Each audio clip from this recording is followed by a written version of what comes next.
Hi, everybody. Everybody's been hanging out with us. So now we'll start assumption number 6, which is circumstance guides us on our journey to wholeness. And so Andrew is going to do a meditation. We'll give some information about this assumption. And Wowza will take us on an embodiment process so we can integrate our heart, mind, and spirit. And so I'm Connie Baxter Marlow. I'm Andrew Cameron Bailey. And we're authors of the book, The Trust Frequency, 10 Assumptions for a New Paradigm, which here it is. This is it. This is the book. This is the handbook for how to walk in trust of a conscious, loving, abundant universe, the new world that's coming. And so Andrew will start out with a meditation. All right, are we ready? You might want to mute yourselves at this point, just in case the phone rings or any such thing. And let's just let everything go this entire incredibly busy, challenging, but beautiful week with the World Unity Week events and the extraordinary arrival of this network of indigenous elders who have just been guiding us ever since 10 o'clock on Friday night, our time. Amazing time. So just make sure your spine is erect. Let your breathing just relax. Let it come and let it go. Let it flow gently, peacefully. Letting go of everything, all of the thoughts. They'll be there when we come back. And we'll take a little shamanic journey into the realm of the imagination. We're going to use one of our incredible tools, one of the tools of our consciousness, our imagination. And we're going to imagine something that is actually real, that is actually true, that is not imaginary, but we're going to use our imagination to get us there. And it is essentially remembering who we are, remembering what we are, remembering what we are a part of. We began this series 6 or 7 weeks ago. It was Mother's Day. We just passed Father's Day. That was yesterday. And we are touching base with so many elements of what it is to be a conscious human being in a conscious universe from which we are not separate. And there's this paradox. Last week, we explored what it meant to have the power of will, of free will, the freedom to make our own decisions, to be masters of our destiny. And yet, all of us know that that raises a paradox, because at times things occur, we call them circumstance, things, events, apparently uncontrollable, unanticipated events, some big, like the pandemic, some small, like stubbing my toe on the door jamb, stuff like that. And we didn't plan that. We didn't use our free will, our conscious intention to do that. But there's this expression, shift happens. And it shifts our attention, it shifts our consciousness. I stub my toe and boy, does it get my attention.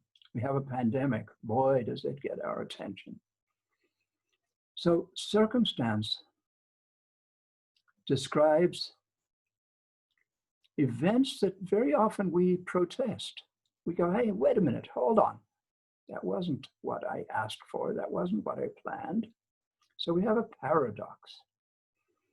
And it's this balance between free will, self-determination, and what is sometimes called determinism.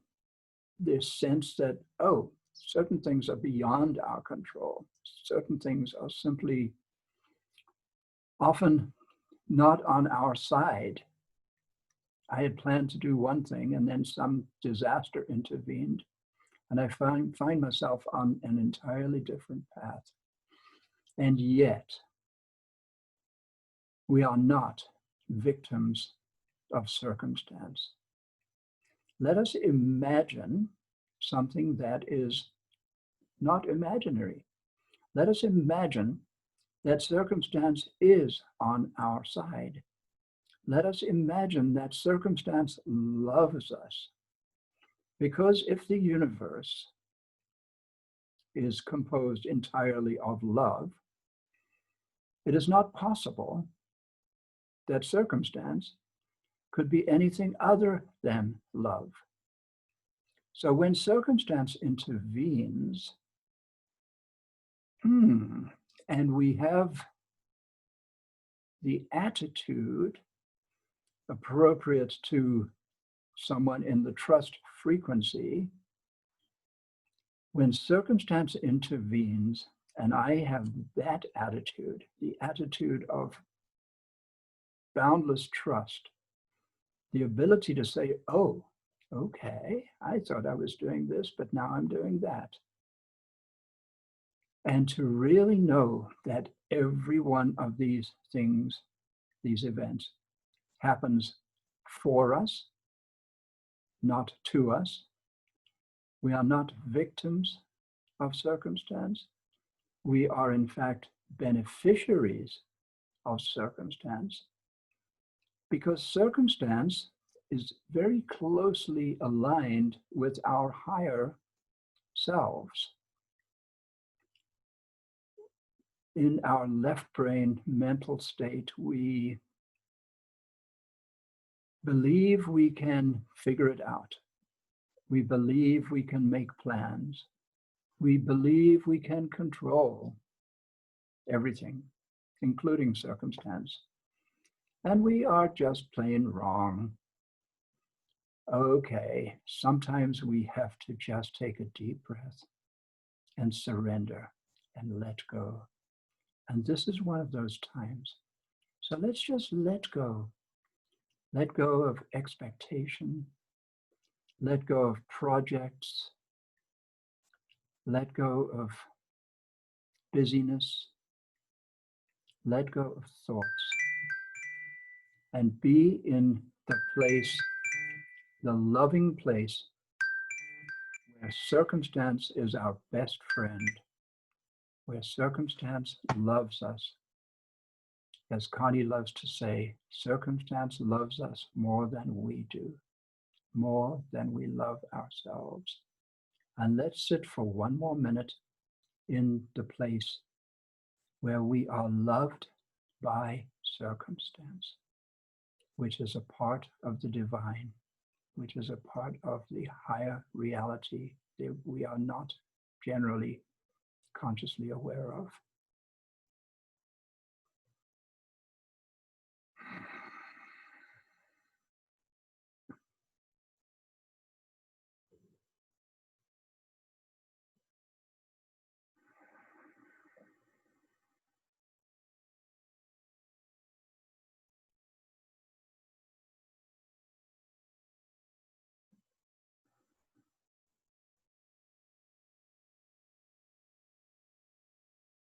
And when you are ready, take a deep cleansing breath, fill your lungs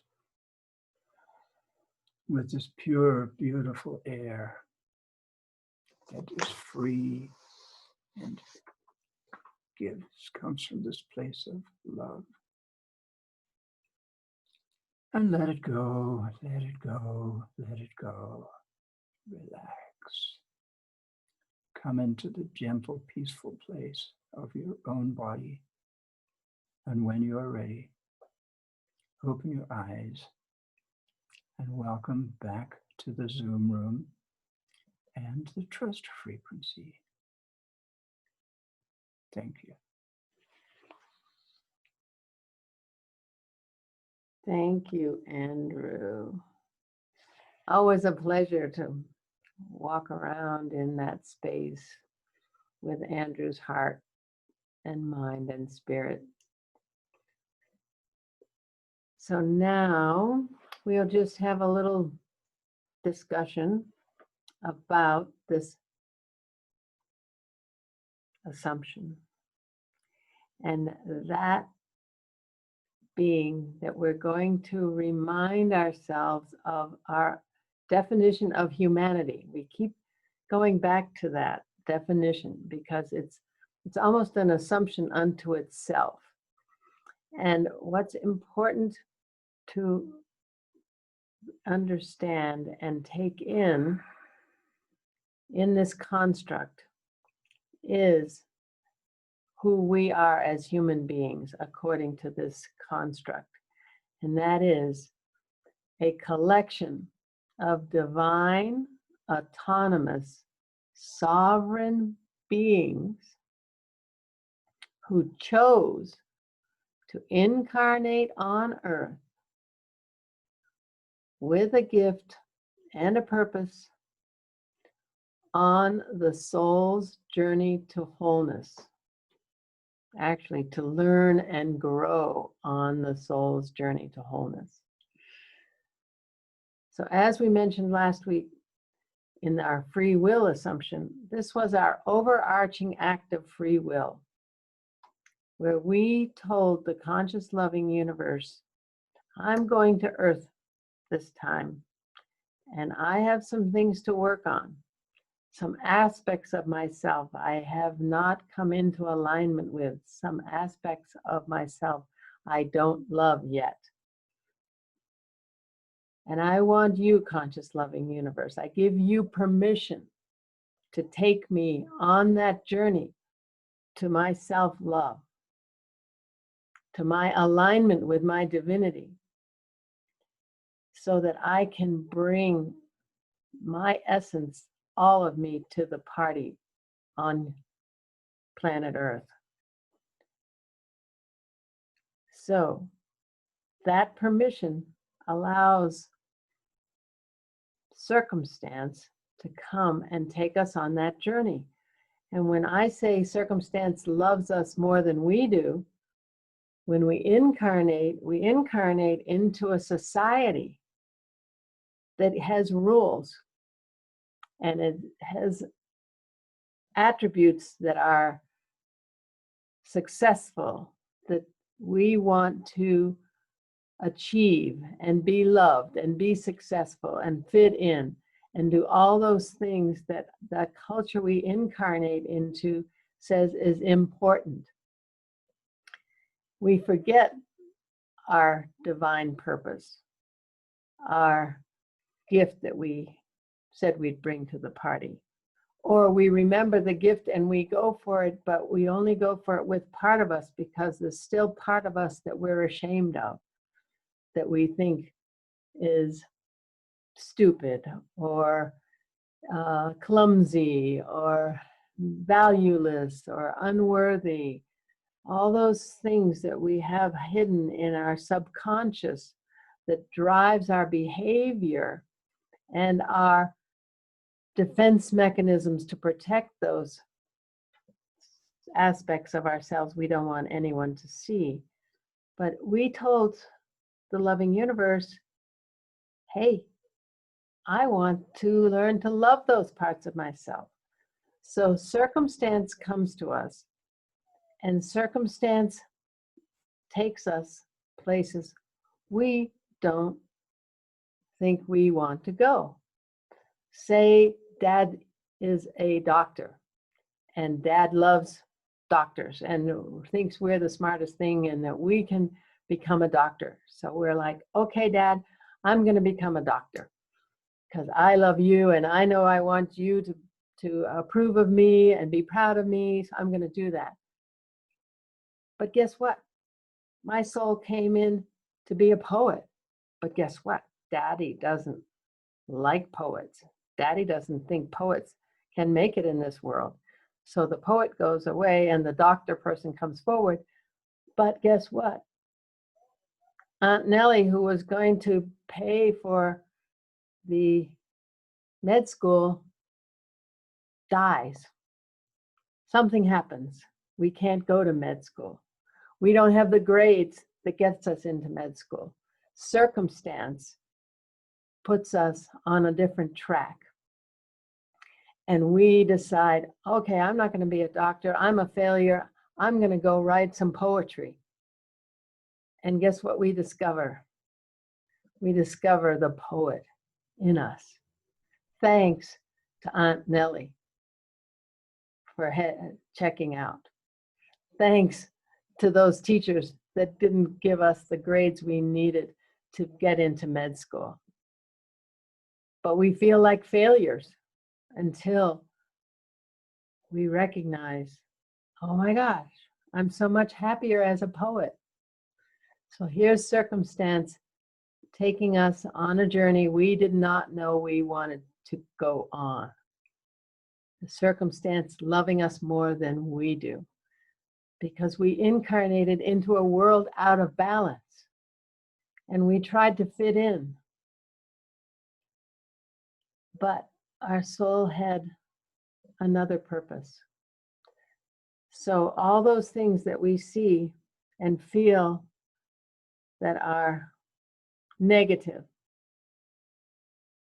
that are things we would never have chosen, but we look back from a place years down the road and we see that we've become a happier person pursuing our destiny and learning to love aspects of ourselves that we had no idea were hiding down there in that unloved place.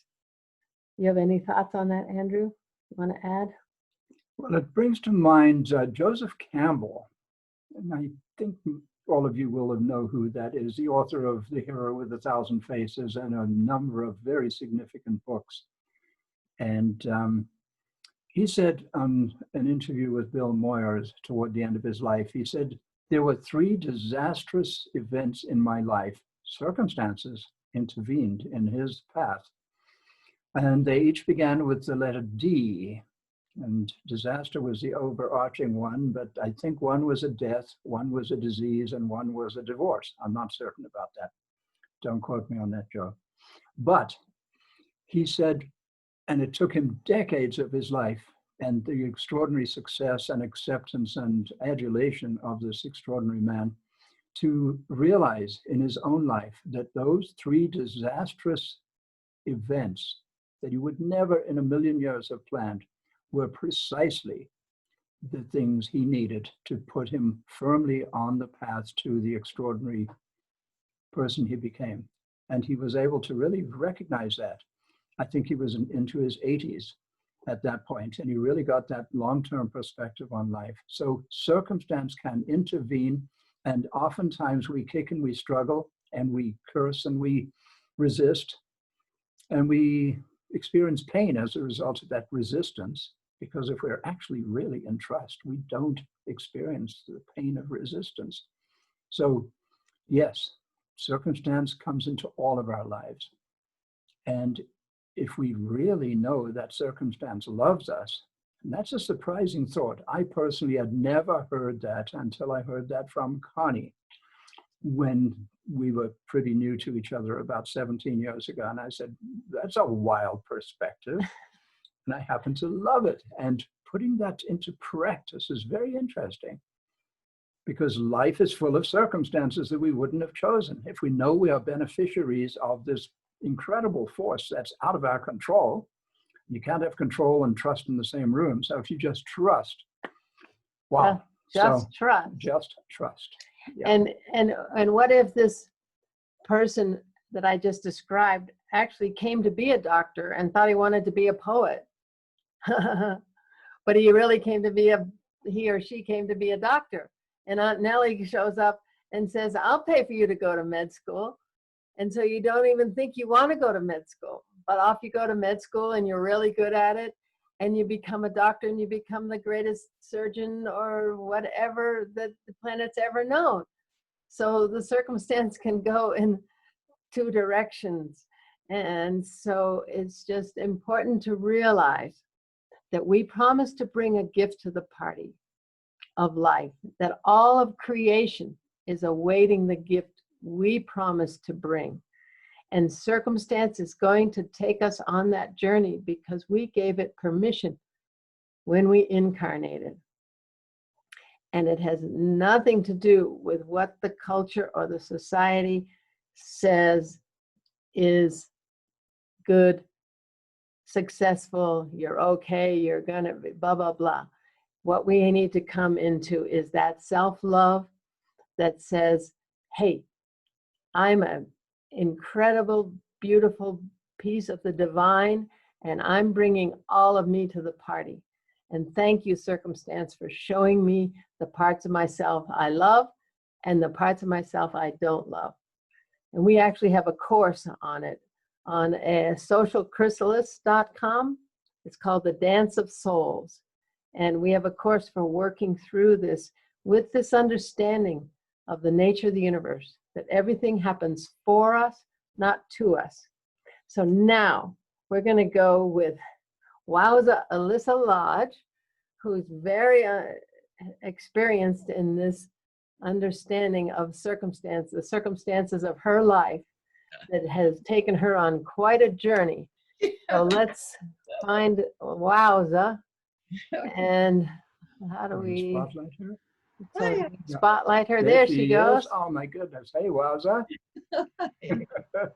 So take us on a journey, Wowza. All right, embody this. Get us dancing and moving in the circumstance loves us department. I know you've had a lot of those in your life, so you. Well, I just want to say something about that because when you were speaking, I guess I was about 30 or something and, had a kind of pre-midlife crisis and had gone through, major, as many of you know, skin disease over half my body and cross eyes and, just crippled with inhibition. And even at that time, I could always feel that there was something else going on, and different circumstances presented itself because I wasn't allowed to play, and I had no kids to play with because they always thought they were going to catch my disease. And so I was teaching myself how to play from the inside out. I mean, the first thing I remember playing was with inhibition. How I caught myself, how I, completely would turn myself into a pretzel, and I could barely speak, and I stuttered, and I would amplify these states. And lo and behold, doing this kind of play within a month. I mean, my entire, the skin disease left and all of these things that were wrong with me. And I went, what is this? I had no idea that playful, expressive creativity could have such dynamics in healing a body. So I was on the beach and I said, what am I going to do with all this information? And a very interesting thing happened. There was this big old square in the sky. It was such a real vision. And it looked like a movie screen. And out came this looming dark figure. And it said, I am the cosmic casting director. My dear child, what have you come to play in this incarnation? And I just blurted out, I'm bringing Leela, the play of life, back into humanity, the passionate soul. I feel it's been lost. You know, I mean, there's so much fear and so much. That was the thing when I finally came out of all of this. I was really playful and exuberant in my energy, and everyone around me went, oh, you know, what are you doing? Relax, get, you know, pipe down. What are you getting so excited about? Relax. I'm going, but this, you know, I'm alive. Long story short, I began to see from this episode from the cosmic casting director. Oh, he said to me, well, to be a one to bring through something humanity has lost, put on the shelf, viewed as inconsequential, you know, silly behavior. You're going to have to get into the mindset of humanity. You're going to have to experience all the things humanity experiences for how they lost it.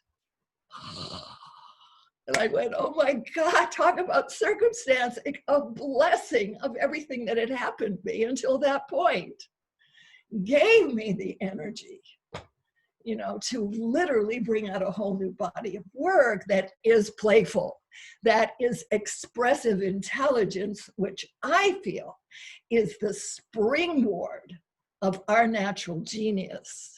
And it really has been put on a shelf. 6%, 93% of all kids are geniuses except head damage. 6%, same test, adults took. Tell me what to do and how to do it. So enough of that.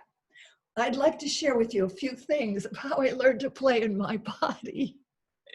Ready? Play a little? I just have you go down to your feet. See, I couldn't be very expressive out there. So I had to, what I meant, I had to do it within. I used to play with my feet as creatures, you know. Now, if, for instance, to get into your heels, you know, you could kind of stomp them a little, you know, to feel your in your heels.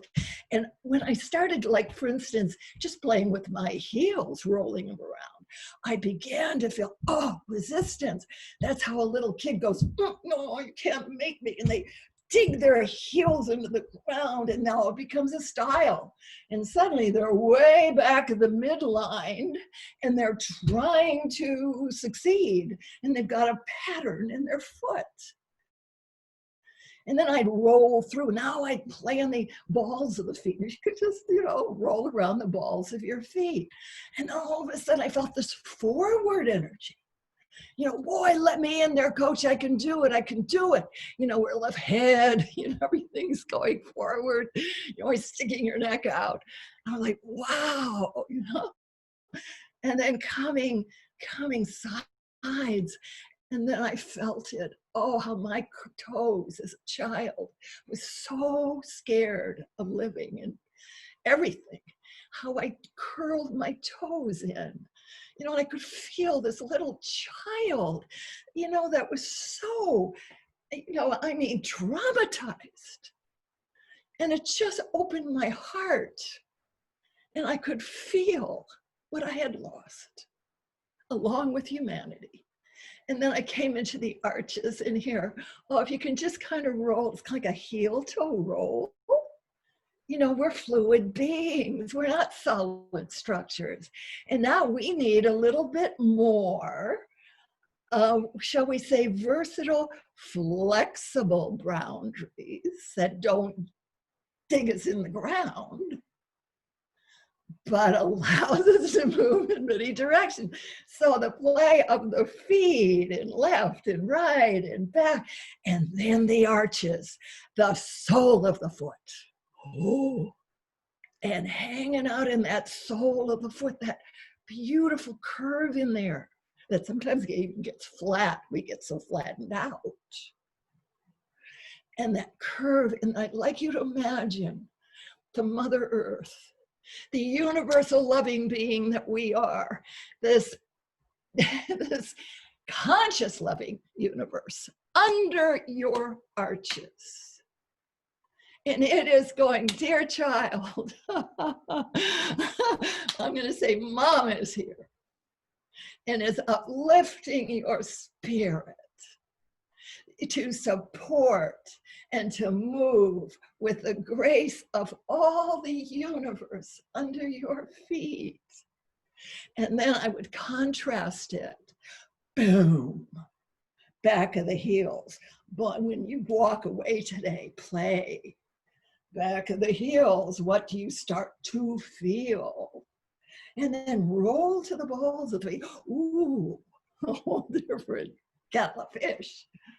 And then sides and back and all these different feelings in the foot. And then that universe of such love for all the little children now. Because see, creativity, the play of creativity is the most needed thing in the universe now, because everything is obsolete. And working in China, and it's saying, but we were only told what to do. And they bring a wild woman there to say, hey, we are opening up the creative force now to be able to create anything out of anything.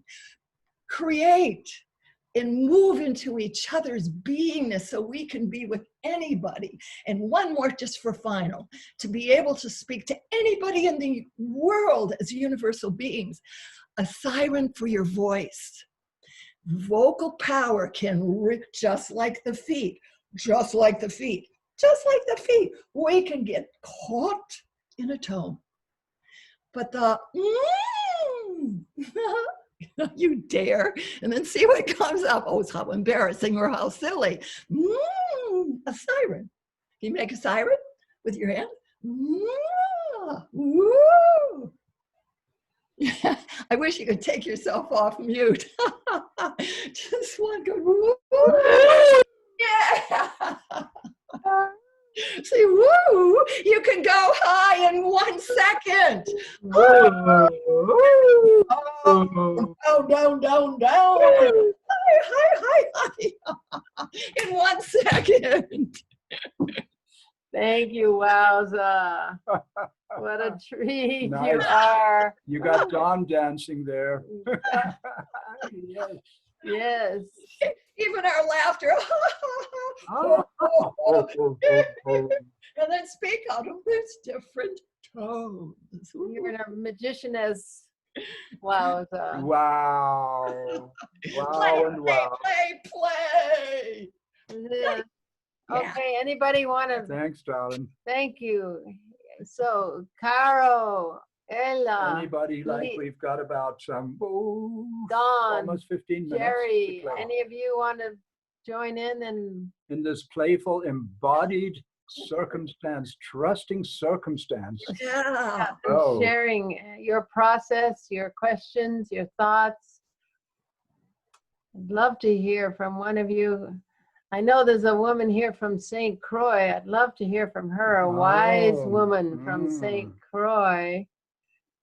But she's. I used to live down that way. I'd like to meet someone from St. Croix. How about Caro from Paris? You got anything to say, Caro? Great. Or Dawn?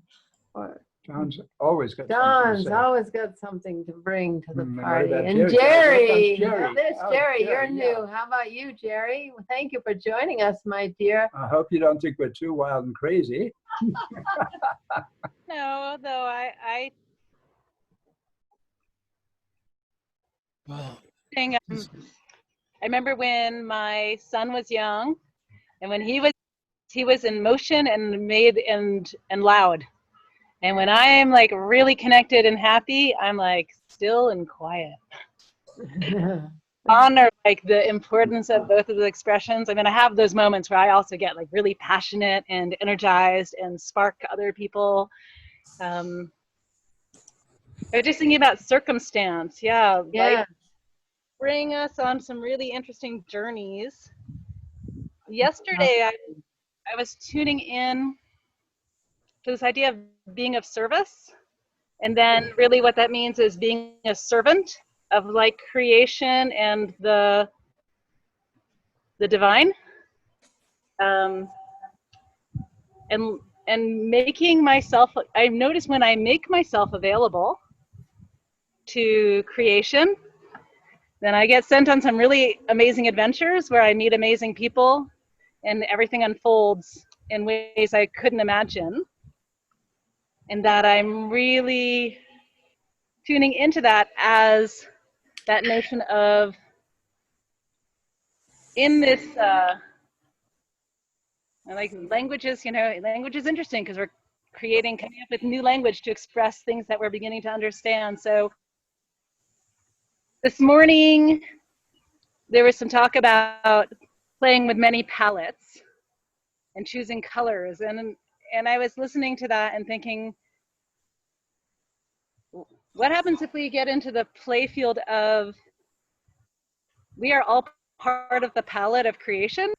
And if we really just allow ourselves to be exactly like the energetic imprint that we came in with, then creation has this idea of combining us in interesting ways to do what it is that wants to happen. And so it's a little bit of this, I'm in this play field of less about my personal agency and a lot more about, right, I'm here to be a servant. And in this exact moment of humanity where we are looking at involuntary servitude, and to counterbalance that with like, I, of my own volition, make myself your servant, creation, creator, however, whatever language, nature, divine intelligence. So I'm really just coming into that place of that. And what I'm finding in that is beginning to develop different kinds of masteries of things that I've never even tapped into. So maybe not mastery, even just the simplest part of beginning to, in acknowledging the elements within and the elements without, and the fact that every other living being is sharing these same elements, and even the stones which are living, also elemental, that I've begun to really communicate like with the winds. And to realize like, right, some of those, and seeing in that motion movement, different movements that you were saying, like embodying like these dances from other places and understanding that these movements are actually connecting to the energetic web of life. Yes, like circumstances really opening you. Yeah. Beautiful. So in the divine stilling of like not going places I used to go and going off, I've just spent a lot of time in my yard here watching the sun come up over here and watching the sun go down over here. Yeah. Where are you, Jerry? Where are you? I am in Williams in Southern Oregon. Okay. Oh, beautiful. So Jose was just here with the fire. Oh, right. So I still have, he left me, so I'm just, circumstances being such that, nature, I would say like, it didn't matter, like nature told us all to sit down. And whatever mechanism nature needed to use to say, I've been trying to get your attention a million different ways, here, sit down. Sit down. This pandemic is a circumstance that has taken us off of our goals and achievements and everything we thought we were doing. And now we're sitting down and accessing what you're talking about. I'm so wonderful. And I know you play music, you play the flute. I'm often on the morning Jose's thing with you, and thank you for sharing.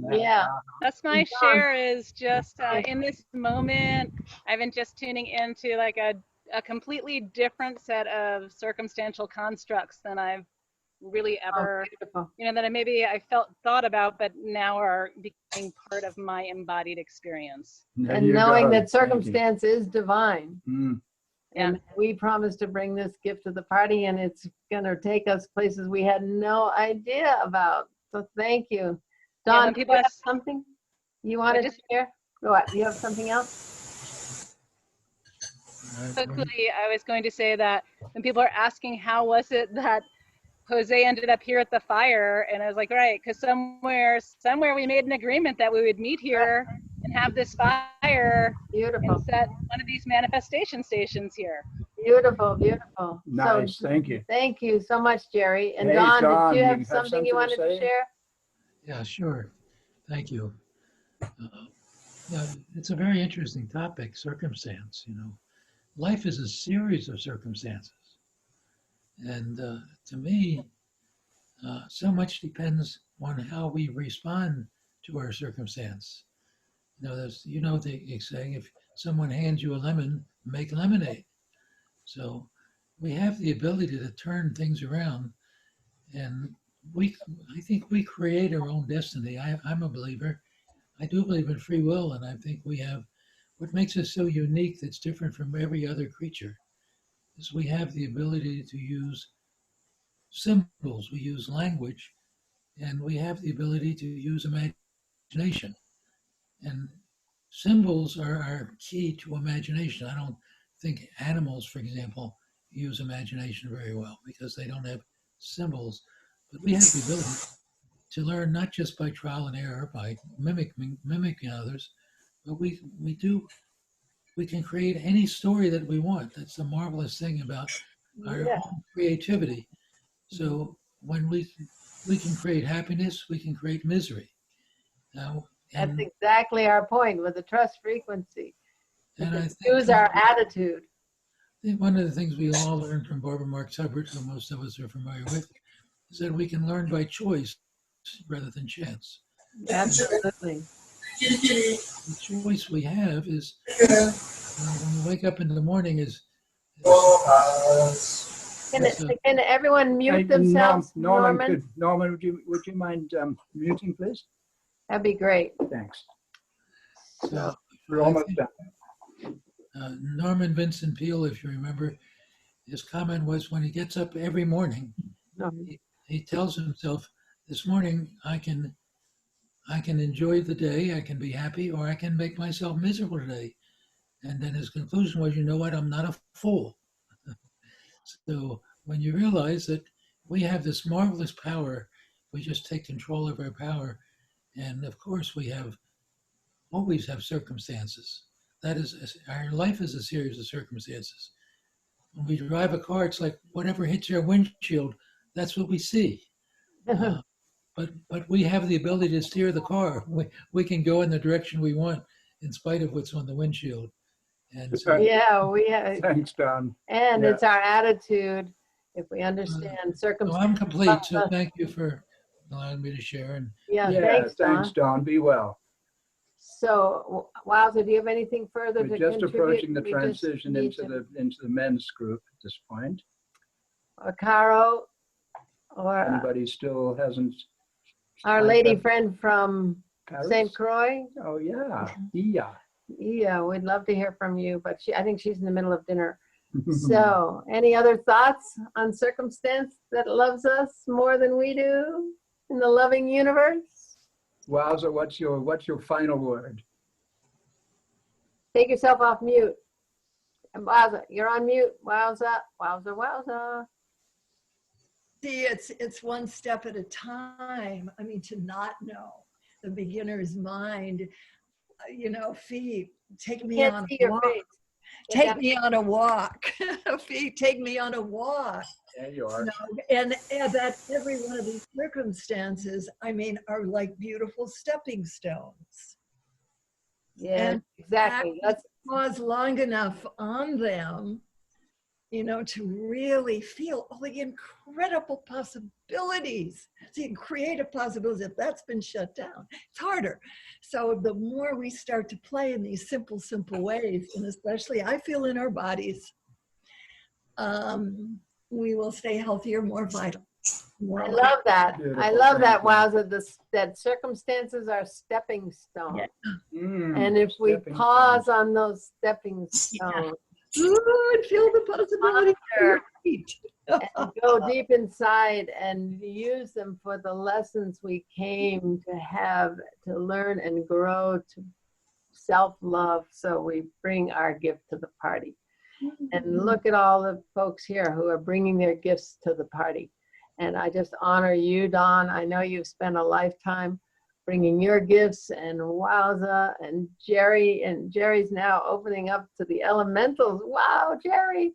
Can't wait to Shelley hear and your John, who's going to voice. show up here shortly. I would And really Caro. expect. We just wish you all the blessings on your journey there in Paris. And Ia, we wish you blessings. I want to see you and know you, Ia. Because I've seen you on other calls on the connection field, and you've got a lot to bring to this party, loving woman from St. Croix. So there, All right, we'll let folks, it go. we're going to close it down and transition and say really well. We'll see you next week. Next week is about time. Time. Now, being in the moment, this precious present moment. There is only now. And guess what? Now. Being in the now is the gateway to the trust frequency. So it is the gateway, man. Being there, we get to walk in total trust. So we'll talk more about that tomorrow, next week, All next right, Monday. friends. Thank Many, you. Many, many blessings. Thank you. Thank you, Thanks, Jerry. Wowza. Hello, Thanks, John. Carol. Bye. We want to hear some of your flute one soon. All right. Okay, so now it's men's time. Us girls got to get out of here. Those rascals, those men. Those men, we love you guys. Those rascally men. We love rascally. Hi, Jerry. Hi, all. Bye, Jerry. Oh, So, great. okay, so it's men. John, Men are what- back now. What do we need to do to hand you We need to stop recording. Okay. Yep. Stop your recording and